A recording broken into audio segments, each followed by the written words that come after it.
this a great game or what? With the Hall of Famer Tim Kurkjian. I'm his son, Jeff Kurkjian. And tonight, game one of the World Series, the Dodgers and the Blue Jays. I am so ready for it to kick off, Dad. This is our World Series celebration episode, if you will. Right. And Jeff, I've covered every World Series since 1981. And I don't care how corny this sounds. I'm 68 years old now, and I can't wait to go to the World Series again. It is that kind of an event. So I'm not going to give you all my World Series highlights. There are way too many. I forget. How many have you been to, Jeff? I've been to 5 World Series games, if my memory serves me. And all of them hold a very significant spot in my heart. So the first one, I was only 5, 1998, Yankee Stadium. Tino Martinez hit a grand slam. I remember, and I want you to confirm, Dad, were we kind of in, were we up a little bit of the nosebleed area in right field? Yes, I had to I paid for tickets. Dad, of course. I'm not saying I needed great seats. No. I'm just saying, as long as you're in the ballpark, it really doesn't matter where you're sitting, especially when you're 5 years old. I'll give you $1,000, Jeff. Who did Tino Martinez hit the home run off? I'll give you $1,000. You'll never get it. You want me to tell you? Give me the guy's first name. Mark. That's not helpful. I don't got it. Who was it? You want me to give you his last name, too? Yeah, give me his last name. Then I'll nail it. All right. His name is Mark Langston. Langston. Right. Sorry about that, Jeff. Yes. Yeah, okay. It's okay. I was only 5 years old, Dad. I just got out of diapers, basically. Right. Next couple, 2016, the greatest World Series game I have ever been to. Game 7, Chicago Cubs, Cleveland then Indians in Cleveland, standing room only ticket. I bought a Sprite, a bottled water, and a hot dog, and found a standing room only spot on the third baseline, Dad. And seeing Chicago fans sitting in terrible seats or standing room only, keeping score, saying I needed to be here, telling me how much money they spent on their tickets to make sure they were in the ballpark if the Cubs broke that curse. The Cleveland fans, I was a radio host in Cleveland at that time. And I mean, it was the curse against the curse. It was everybody had a team to root for because the whole country would have loved to see either organization win. Game 7, unbelievable rain delay, extra innings. It was the best. And one of the greatest games ever played. Now, I remember getting back to the hotel 1:30 in the morning, and there was a man about my age, an older, well, he wasn't as old as me, but he was a Cubs fan, and he was in tears. And I just kind of asked him, "Are you okay?" And he said, "I just called my dad. He's never seen the Cubs win the World Series until tonight. I just called him, and he was crying on the other end. And he made his son cry there in Cleveland." And I cried a little bit during that game too, Jeff. I'll never forget. I've only been really screamed at, like in a derisive manner, a couple times when I'm on TV, which I guess is good. So I'm doing a live shot during that game, and this guy walks by me and screams, "Tim, get a tailor, man." So I guess the suit I was wearing didn't fit particularly well. So he told me to get a tailor. All right. So what else after 2016? 2018, another very memorable game, 18 innings at Dodger Stadium between the Red Sox and the Dodgers. Longest World Series game of all time. Am I correct in saying that? That is correct. So I was at that game at Dodger Stadium. Not my first game at Dodger Stadium, but it was a great one. This is for Mom and Mom only, okay? You know how much she loves Travis Kelce, okay? Oh, gosh. So we went down because this is Ravi, Eduardo, and I, and we have to run on the field as soon as the game is over to do baseball tonight. So we went down in the 8th inning, and we're standing for like 4 innings until some seats opened up. And then we sat for the final like 6 innings in the stands watching the game, and it never ended. But we were sitting like 2 rows away from Travis Kelce. How about that? And he was, well, obviously, I'd never seen him before. He's gigantic. It was so cool. So I don't even think I told Mom, who loves Travis Kelce, and she thinks he's the greatest and all that. So Dad, I actually met him. Yes. $1,000. Who is Travis Kelce's fiance? Please tell me you know this. I know it's Taylor Swift. She's great. I know much more about Billy Swift because he was a really good reliever for the Mariners and for the Giants, had a great hard sinker. But that's how my life operates. Taylor Swift, Billy Swift. I know more about Billy Swift, who went to Maine. All right, next World Series game on my list was the following year, 2019. I flew back to Washington, D.C. to go to see the Nationals Astros. Correct me if I'm wrong. Is that the only World Series where no home team won a game? Yes, I believe that is true. There's no doubt it happened. Well, I should say no team won a home game, and it went 7 games. And, 7 games, yeah, and the whole thing. The visiting team won every game. So the Nats came home for their first World Series since 1925. And granted, they won it, but they played 3 games, lost them all at home, and then went to Houston and won 2. It was phenomenal. And naturally, my buddies, a lot of my buddies, we grew up outside DC. Like, we had a guy at each game 3, 4, and 5. And I was at, I believe it was 4.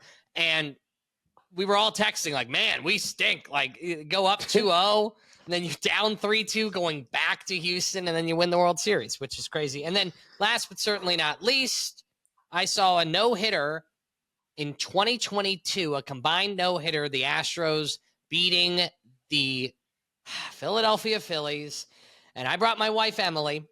God bless her heart. We were just infatuated with the Phillies. We had just moved to Philadelphia 6 months prior.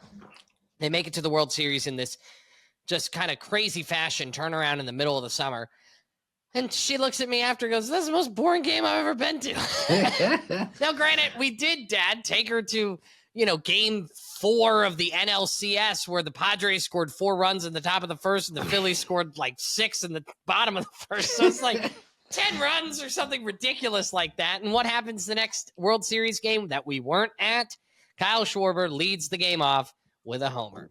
So here we are. We just needed one more at bat to see anything happen. Gosh. Yeah, I think Emily called it the worst game she's ever seen in her life. And then we had to explain the significance that it's only the second no-hitter / perfect game in the history of the World Series. I think she understood a little better after that she saw history. But when you're a Phillies fan and you get no hits, I certainly understood how she viewed that game. So, Dad, those were my 5 World Series games. And, there was a little bit of me when I went 2018, 2019. I said, I got to start making this a tradition. If it's reasonable to get there, I got to figure it out. And then, of course, 2020 happens and nobody's going to games. And so I kind of abandoned it at that point. Right. But, and having children and everything makes it a little bit harder to just get up and go. Those darn kids just totally ruining it.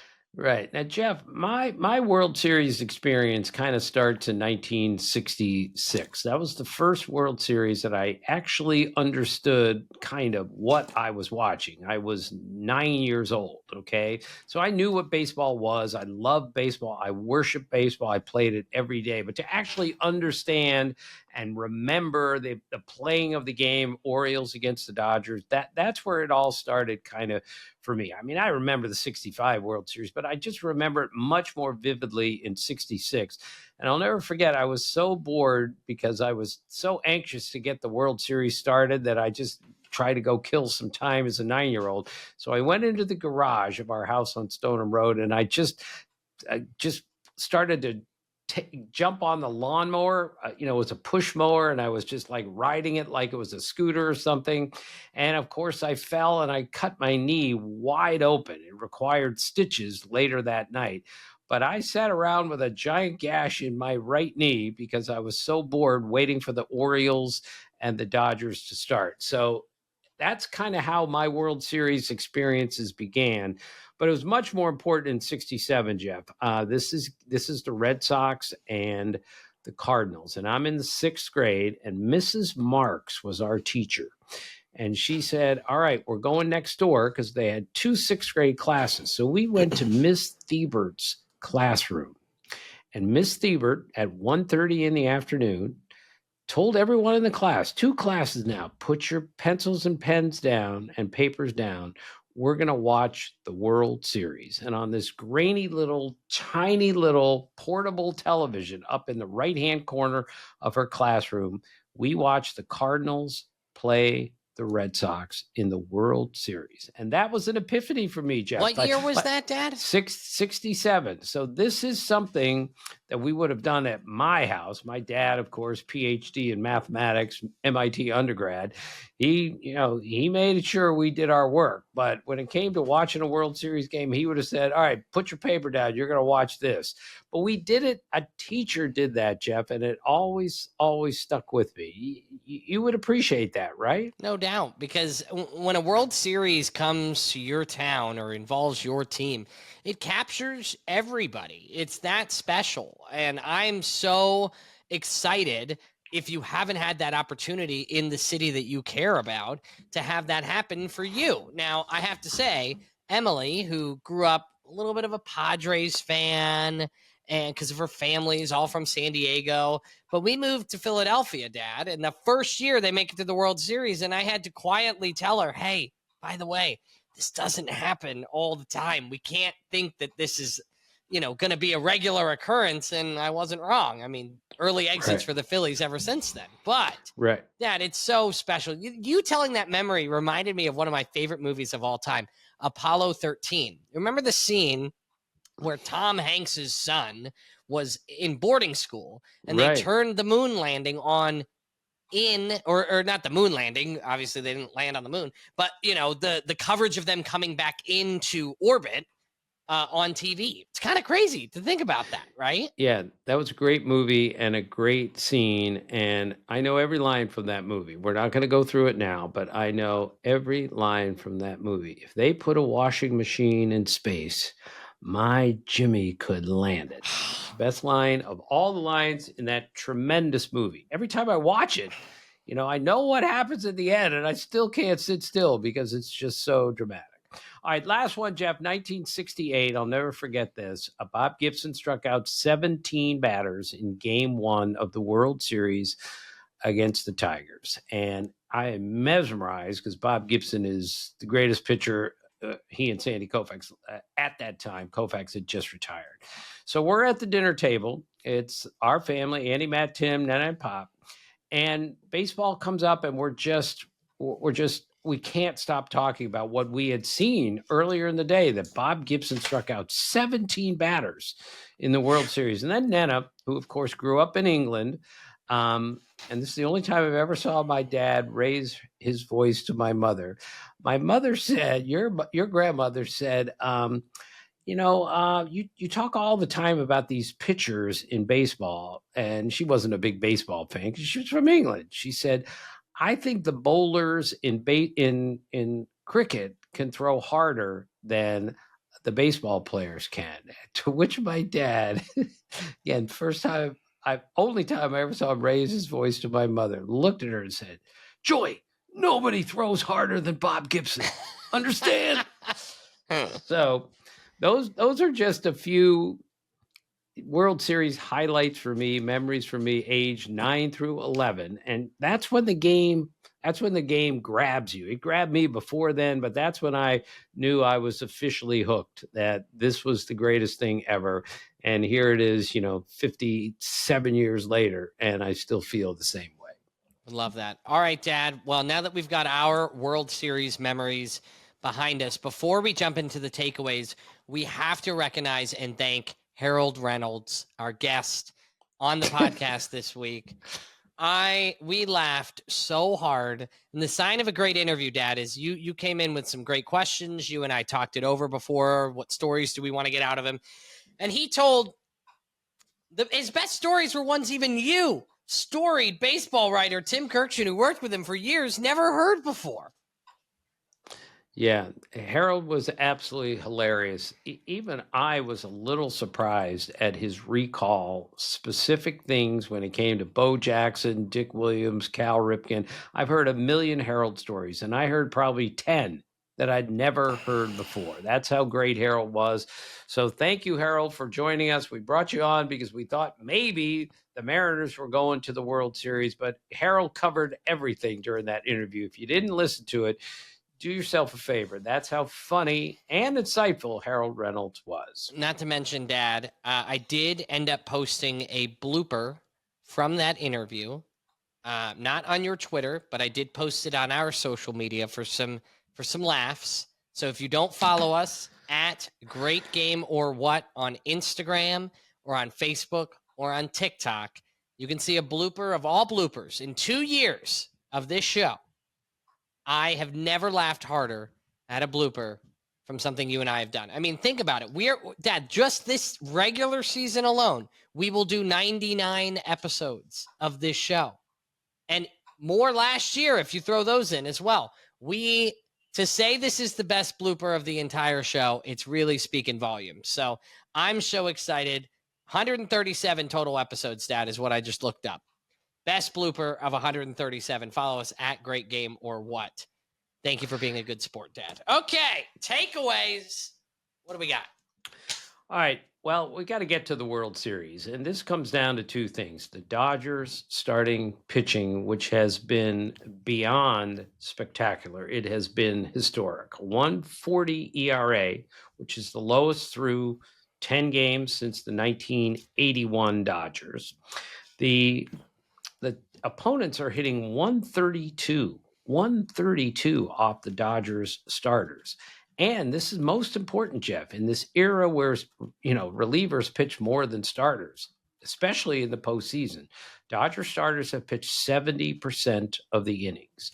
So if their rotation is as good as it was against the Reds, and I covered that 2-game series, if it's as good as it was against the Phillies and then against the Brewers, then the Dodgers are going to sweep the Blue Jays, because nobody can hit Blake Snell when he's really right. Jeff, he's made 3 starts. He's got a 3-0 record with a 0.86 ERA and 28 strikeouts. If he strikes out 9 or more in game 1, then he will tie Bob Gibson, the aforementioned Bob Gibson, for the only 2 pitchers ever to have 4 consecutive postseason starts. Gibson did it over several years with at least 9 strikeouts. That's how dominant he has been. And then you follow with Yamamoto, Glasnow, Ohtani. Seriously, Jeff, this is a murderer's row of starting pitching. The stuff we're going to see from those 4 is just ungodly good. I don't know how anyone gets a hit anymore. I don't know how they do it either. Right. But the good thing is the Blue Jays are a really good offensive team. I just covered their last 11 games, called the game all those games on the radio with Carl Ravitch and Eduardo Perez. Greatest assignment ever. And, the Blue Jays scored 6.5 runs per game. Okay. That's a lot of runs. And they also scored 70. So they had 71 runs and only 65 strikeouts. Jeff, in this day and age, to score more runs than you have strikeouts is unheard of. The last time any team did that was the 2007 Red Sox. And of course, they just won the World Series without slowing down. They were amazing. The Blue Jays, who put the ball in play, obviously better than anyone, they've hit 296 in this postseason, Jeff. The rest of the teams combined hit 218 this postseason. 296 to 218. It just shows you how hard it is to get a hit unless you're the Blue Jays. And they found a way against the Yankees and against Seattle to get a whole bunch of hits, especially at big times. Plus, now they've got Bo Bichette back, and I don't see any way that he can play shortstop, because he's missed, he hadn't played for over a month with a bad knee, but he could be the DH if they choose to use him that way. And it looks like he's going to be activated, but let's not forget he led their team in RBIs this year. He's a really good major league hitter, and now they're going to assert him into a lineup that was pretty darn productive. Jeff, you remember in 2016 when Kyle Schwarber missed the entire season, wrecked his knee on the first series of the season, chasing a fly ball in the outfield. Yeah, and then he came back and played in that 2016 World Series. It was a miracle. I never thought he could find his way back and then be sharp. He went 7 for 17 in that series, having missed the entire season. I'll be close on this number.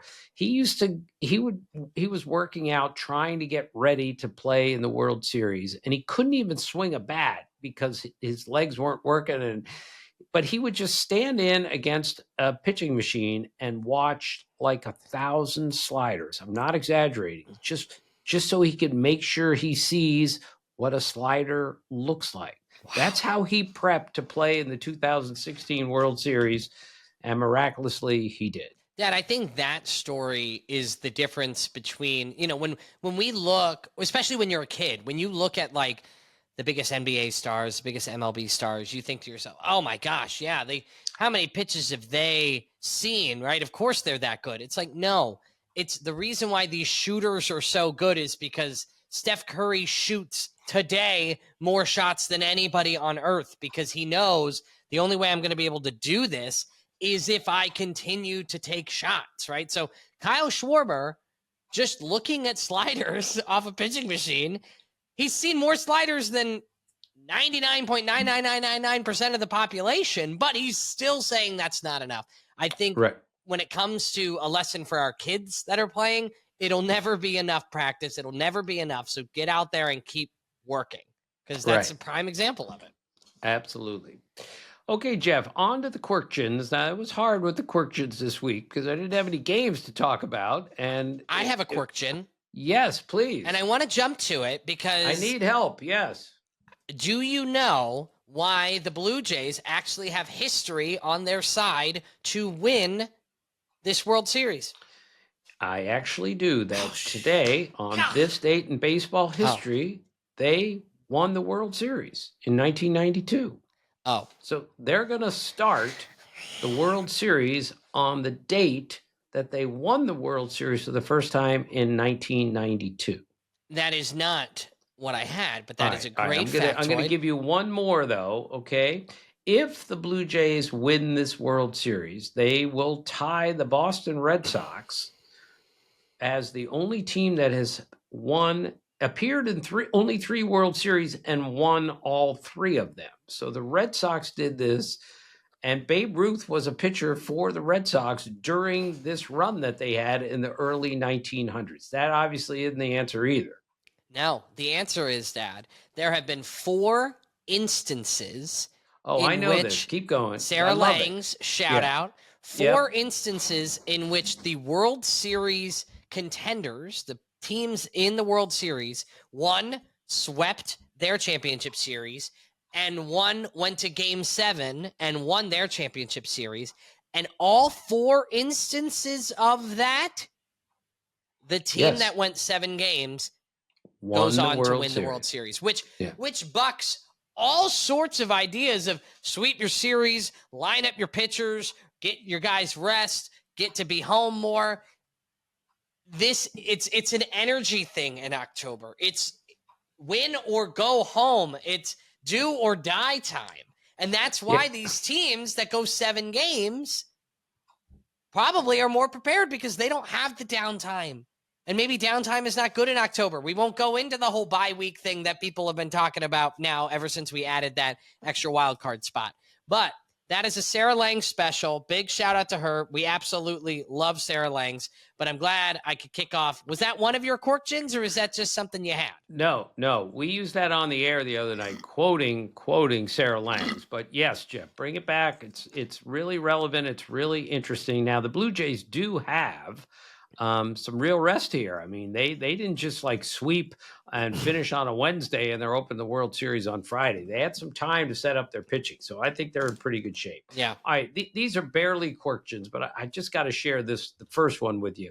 Louis Varland is a pitcher, of course, for the Blue Jays. They played 11 postseason games. He's pitched in 10 of them, 10 out of 11. So I was talking to him the other day because he was a wrestler in high school. And I've done all the research on this, Jeff.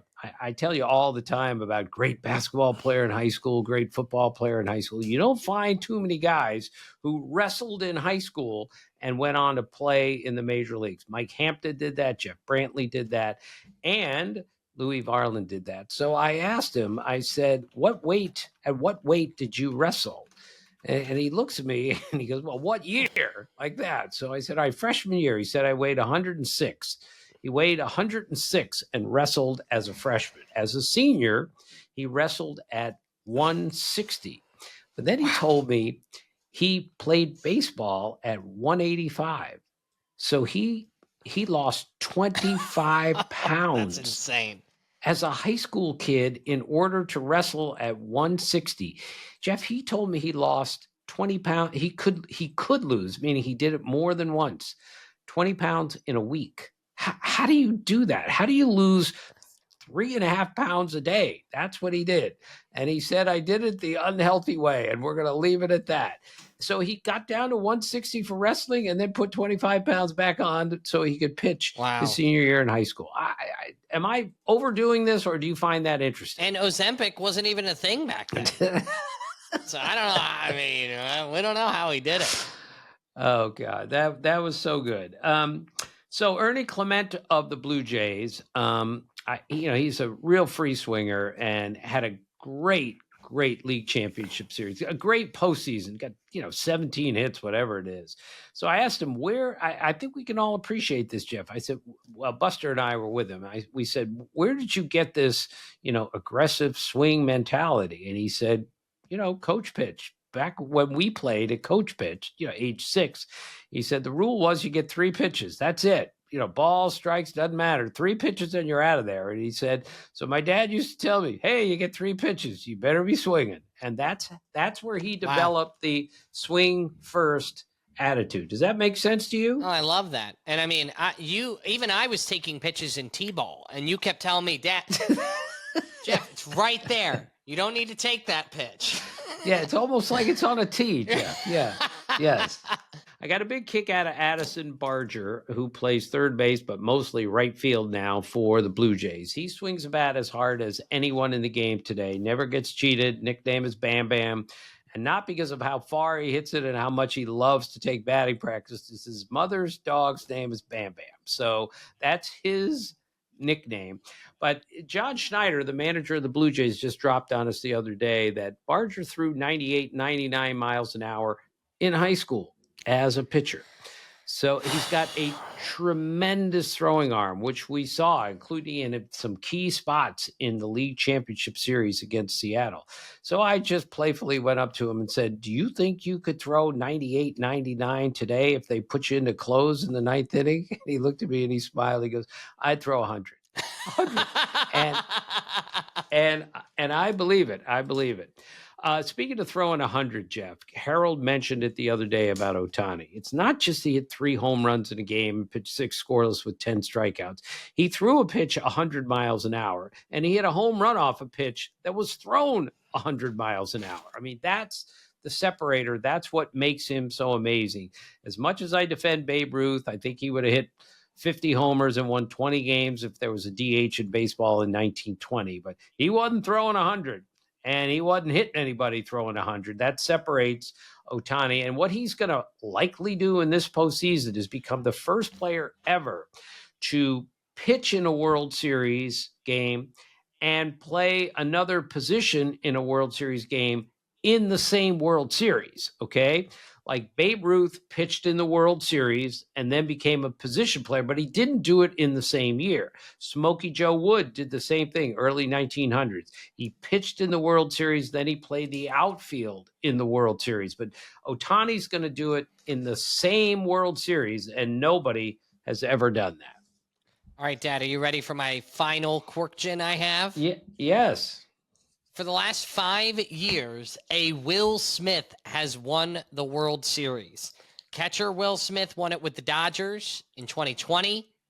2021, the pitcher Will Smith won it with the Braves. Then he became a member of the Astros, and he won it in 2022. Then he became a member of the Rangers, and he won it in 2023.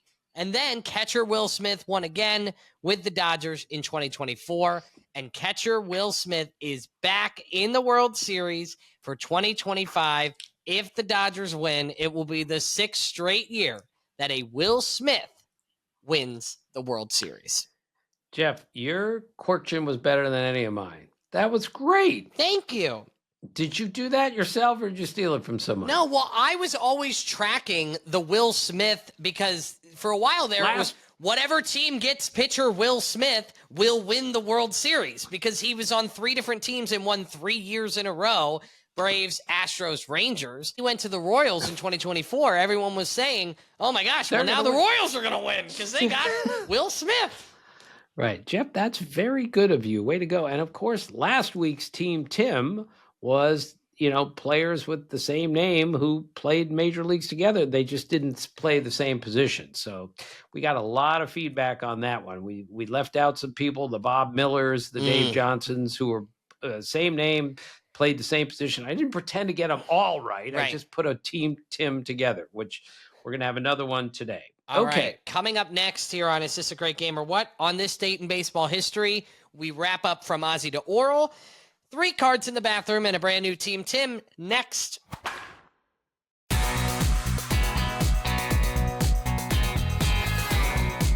And we're back on Is This a Great Game or What? On this date in baseball history, Dad. I know you already gave me one of yours, 1992. On this date, the Blue Jays won their first World Series. This is their 3rd World Series appearance, and they could go 3 for 3, as you mentioned before. So just wanted to remind people of that on this date. But what else do you have?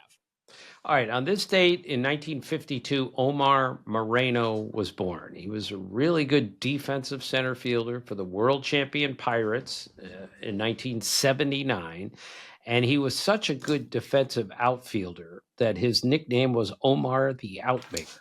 So instead of Omar the Rug Maker, he was Omar the Outmaker. But the kicker to that is, he played every game. And he rarely walked, and he made a lot of outs. So he made more outs in that season than any player in the history of baseball. More outs in one season than anyone in the history of baseball. Hit leadoff, played every game, rarely walked, and swung at everything. So he was Omar the Outmaker, really, for 2 different reasons. And then the next season, teammate Frank Taveras, who also swung at everything and hit way up in the order, made the second most outs in baseball history, and they did it in back-to-back seasons. I don't know if anyone has passed them since, but that had never been done, that many outs in a season. And sadly, on this date in 1972, Jackie Robinson died at age 53, Jeff, 53. Now, we're not going to belabor this because we talk a lot of Jackie. Let's just make sure we all understand. He's the most important player in the history of baseball. There is not a close second.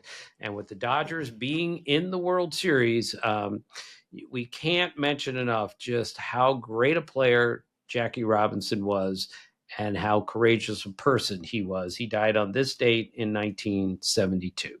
All right, Dad, we've done it. From Ozzie to Orel, we have given you the best player to wear each number, according to Tim Kurkjian, 1 through 55. Ozzie Smith, we started it off. It feels like 100 years ago, because our crazy producer said, you guys should do 3 episodes a week instead of 1 episode a week.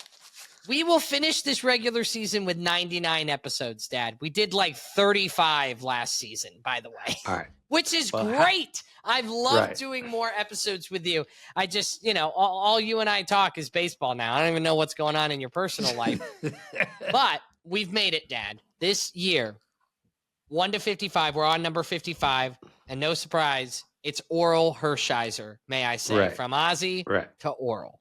And how appropriate that we're doing the Dodgers and the Blue Jays in the World Series. And Orel's one of the greatest Dodger pitchers ever, won 204 games, 1988, had one of the greatest seasons any pitcher has ever had in any era, broke the record for most consecutive scoreless innings with 58. He went 23-8 that year with a 2.26 ERA, and he threw 8 shutouts, Jeff.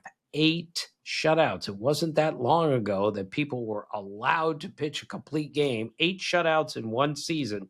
And in the postseason, of course, he won the World Series MVP. He was equally brilliant against the Mets in the LCS, and I covered every one of his starts in the postseason that year.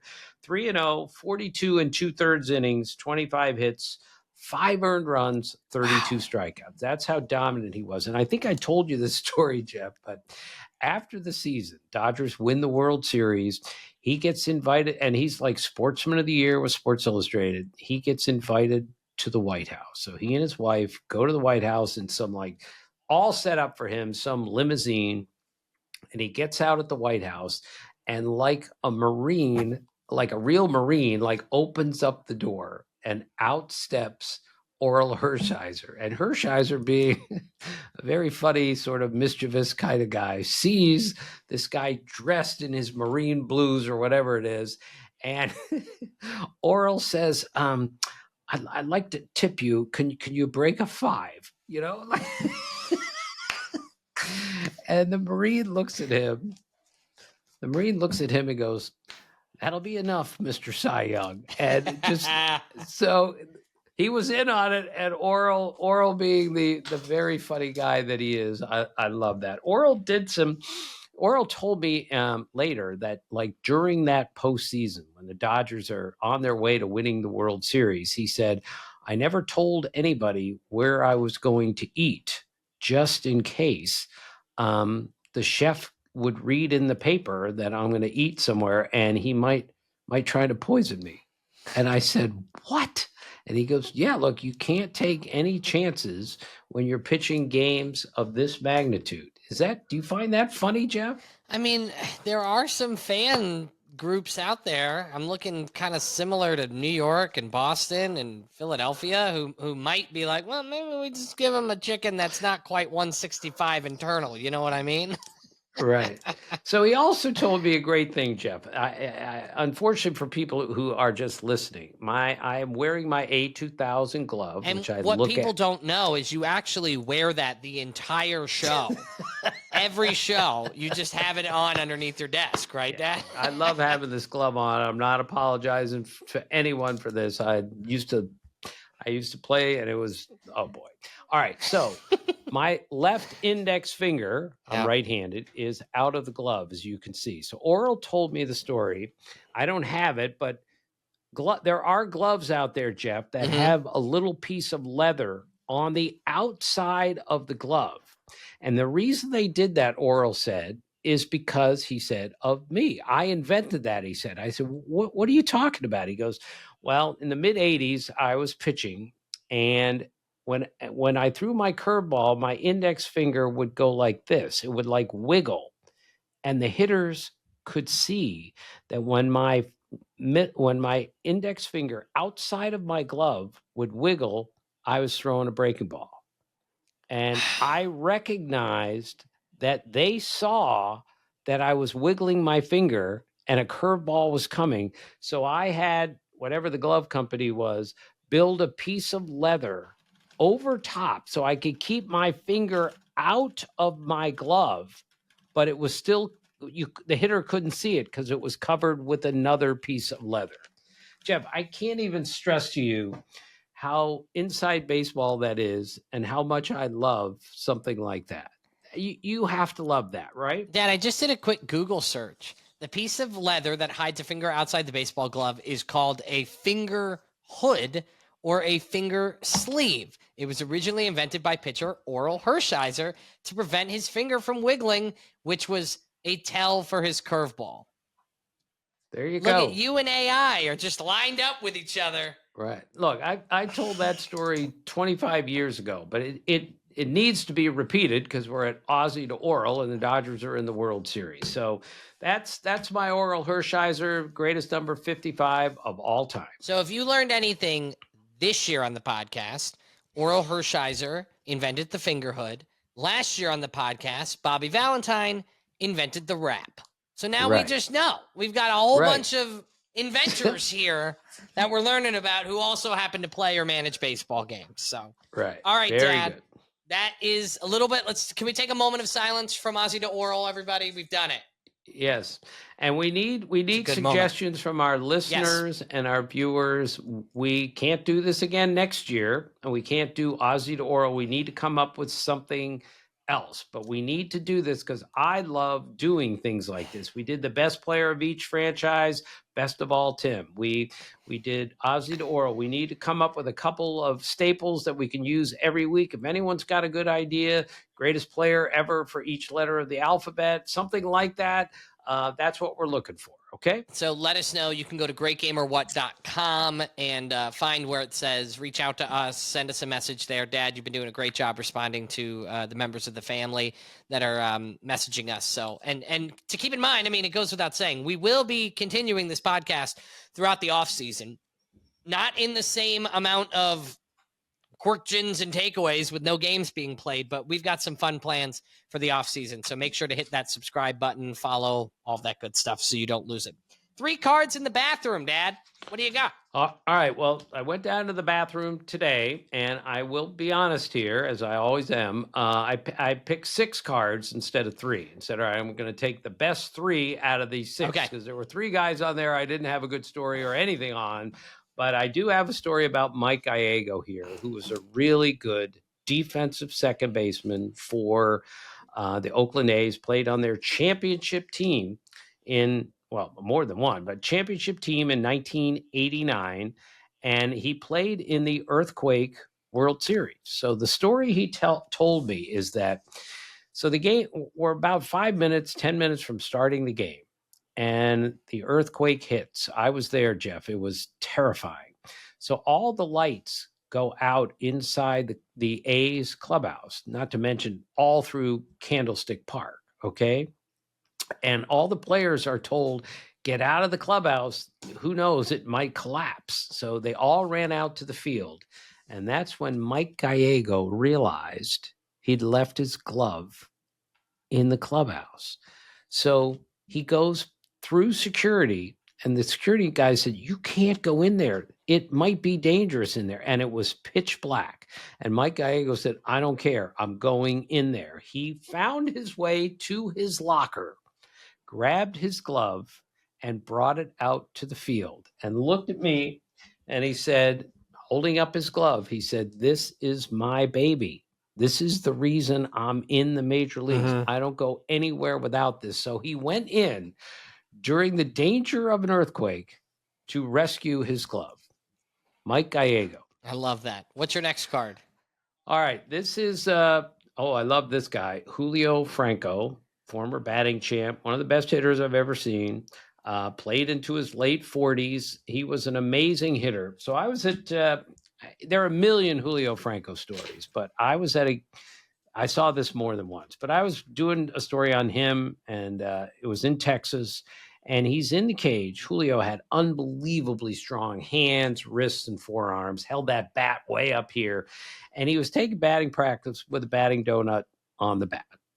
So now he's got about this much barrel left because he's got a batting donut on the bat, and he's hitting line drives all over the field, taking batting practice with a batting donut on the bat. And you know Bobby Valentine, he has an answer for everything. That is a compliment. He's seen everything. Nothing surprises him. And Bobby's at the batting cage, and I said, Bobby, how is it possible that this guy can hit line drives all over the field with a batting donut on his bat? And Bobby says, I have no idea how he can do that. That's how good Julio Franco is. That's how good he was. 23 years in the big leagues. He batted over 300 in 9 of them, including 341 in 1991, Dad.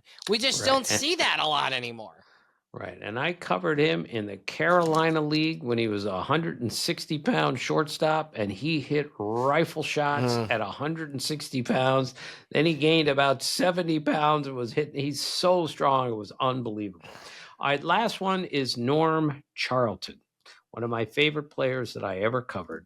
He played on the world champion Cincinnati Reds in 1990. He was one of the nasty boys. Randy Myers, Rob Dibble, Norm Charlton. They were 3 great relievers. It's the biggest reason that the Reds won the World Series that year is they had these 3 great relievers. But I'll never forget that I went to a game one night, and Steve Finley hit a line drive that hit Norm Charlton right in the forehead on the mound.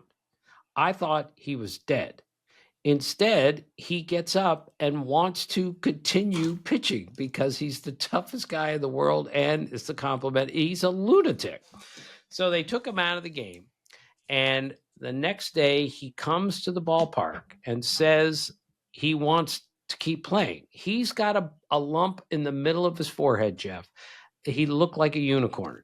and he had two gigantic black eyes. I mean, just imagine any bruise you ever get, ankle, whatever, swells up. He has two gigantic black eyes. He looks like an owl with a unicorn thing sticking out of his forehead. And they said, Norm, you can't pitch. All right. You're going on the disabled list until we can get your face straightened out. And get this, Jeff, he told me the day after getting hit in the head with a line drive, he didn't have a television. So he went to buy a new television at like one of these, electronic stores. And he said, my face was so grotesque. The lady behind the counter could not wait on me. She had to leave the room and had somebody else come over and wait on me. That's how bad he looked. Just another reminder how dangerous the game is and how courageous the Norm Charltons of the world are for playing this game. All right, Dad. Wrapping up today's episode with a Team Tim. Or is it not a Team Tim? It's not a Team Tim. I tried my hardest to come up with a Team Tim, and I was unsatisfied. The best I could do was the all unsung hero team in the World Series. And I'm going to bring it back at some point, so I'm not even going to tell you who I had. But I wasn't real happy with my team. So John Woodward, who's one of our really loyal listeners and followers, who's incredibly clever. I'm not speaking to John Woodward anymore, Jeff, because he's better at this stuff than I am, and I'm a little bit insulted.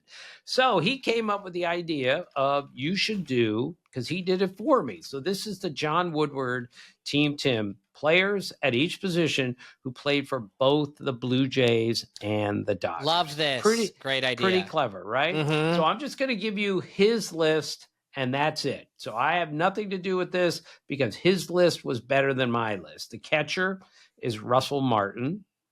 First baseman is Ron Fairley. He had the most career homers, 215, without ever hitting 20 in a season. Oh, yes. You remember? You always walk it down. Most homers never to hit 50, 40, 30, 20. 30, Ron 20. Fairley is always the one I forget because it's so insignificant, but it's great. Right. You're right. All right, he's the first baseman. Jeff Kent is the second baseman. Shea Hillenbrand is the third baseman. Bob Baylor, love that, Bailor is the shortstop. Outfielders Ricky Henderson, Devon White, and Teoscar Hernandez, who of course plays for the Dodgers.